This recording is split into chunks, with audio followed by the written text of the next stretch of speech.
העיר ניו יורק מוצפת בפליטים, יותר מ100,000 מהגרים, בעיקר מדרום אמריקה, הגיעו לעיר, חלקם נשלחו באוטובוסים ממדינות רפובליקניות שגובלות עם מקסיקו, כאקט של מחאה נגד ממשל ביידן. מלונות רבים בעיר הוסבו לבתי מחסה לפליטים, וגם זה לפעמים לא מספיק. כתבתנו יונה לייבזון פגשה את המהגרים ואת מי שמסייע להם.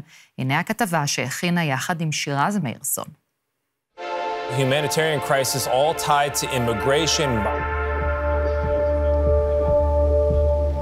מאז ומתמיד העיר ניו יורק הייתה עיר של מהגרים, שמושכת אליה אנשים מרחבי העולם שרוצים להפוך את אמריקה לביתם, אבל בשנה האחרונה זרם ההגירה בעיקר מדרום אמריקה, הביא גם את עיר המקלט למשבר חסר תקדים. Anger is building in communities all across the city over the migrant crisis. The mayor of New York City is sounding the alarm, saying the cost of caring for migrants is pushing America's largest city to the brink.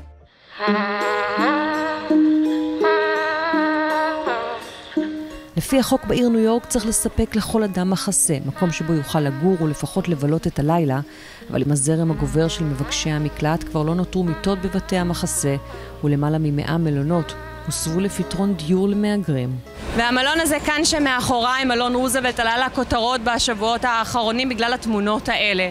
פליטים נמצאים מחוץ למלון במשך שעות, לפעמים אפילו ימים. הם הגיעו לכאן כי אמרו להם שאולי יהיה מקום.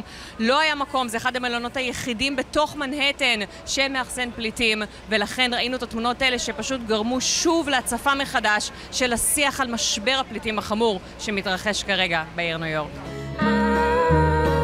בקווינס מלון מייפלאואר נפתח לאחרונה, יש עדיין את אנשי המשמר הלאומי שמסייעים ברישום והתפעול. דני הגיע לכאן מוונצואלה, אחרי מסע של 5 חודשים עם תינוקת שהייתה בת 3 חודשים כשיצא לדרך וילד בן 2, משאירה מאחור עוד 3 ילדים עם אמא. 8 países para llegar acá. Por la economía de nuestros países.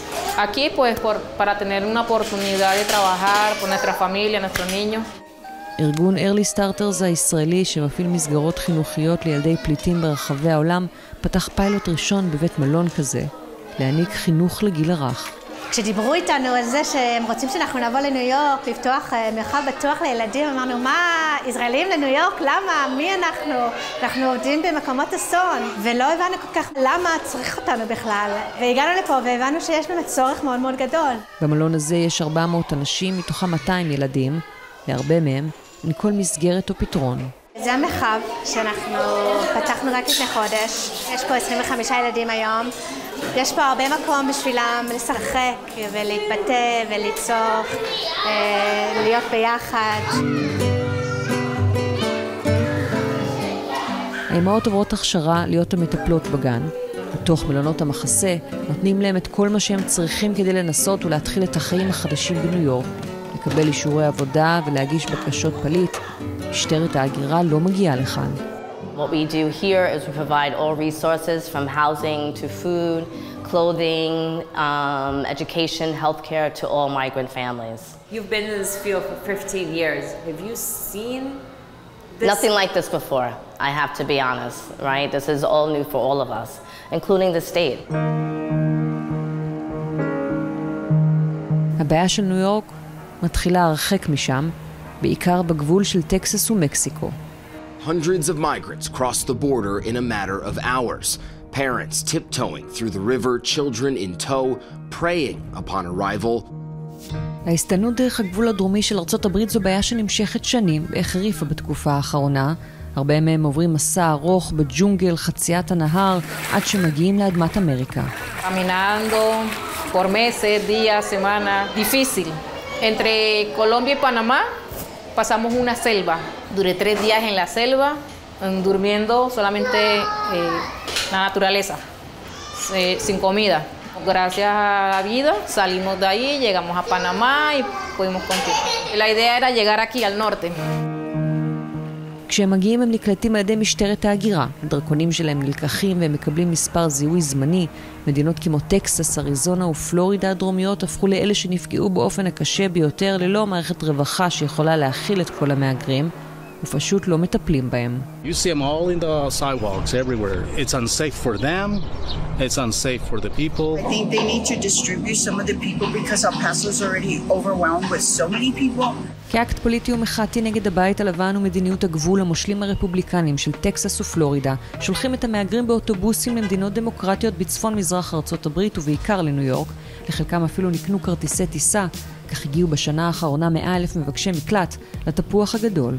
מה שאנחנו רואים היום, אף פעם לא ראיתי דבר כזה. באמת כל יום עשרות ומאות אנשים נכנסים לעיר. העיר עשתה מאמץ אדיר. בית המחסה שאני מנהל נפתח בשביל המטרה הזאת. עוד הרבה כאלה נפתחו בשביל המטרה הזאת. לתחנה המרכזית של ניו יורק מגיעים כל שבוע למעלה מ1,000 מהגרים. גם ראש עיריית ניו יורק מזהיר. העיר עומדת בפני קריסה. This issue will destroy New York City. כדי להתמודד עם הזינוק החד, ניו יורק אפילו הקימה מתחמי אוהלים מחוץ למנהטן, לשכן בהם אנשים, ולתושבים נמאס.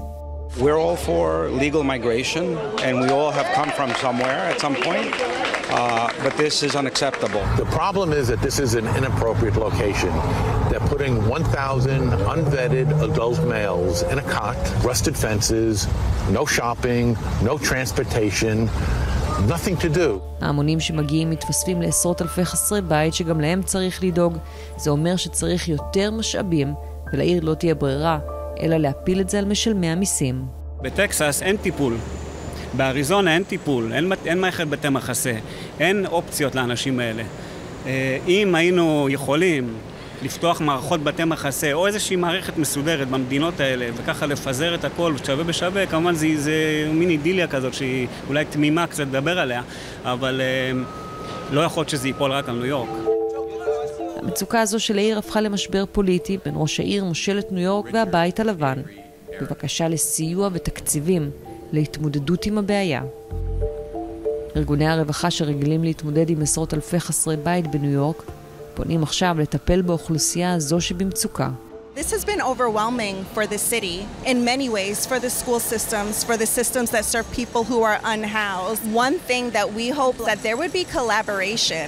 I know that New York City is an asylum, but maybe there are other cities, other communities. Puede pasar tantos países donde no me adaptaba, donde me sentía muy mal, me sentía menospreciada, me sentía de muchas cosas que pasamos los migrantes. Aquí en Nueva York realmente yo me he sentido muy bien. ועכשיו גם מי שלא מקבל כרטיס טיסה או אוטובוס לניו יורק כבר מוצא את הדרך לבד. יודע שכאן יימצא לו פתרון ותהיה פרנסה, גם אם בשחור ובאופן לא חוקי. כולם רוצים להגיע לעיר שפסל החירות בה מסמל את היותה עיר מקלט במשך דורות, אבל גם היא הגיעה לקצה גבולי יכולת.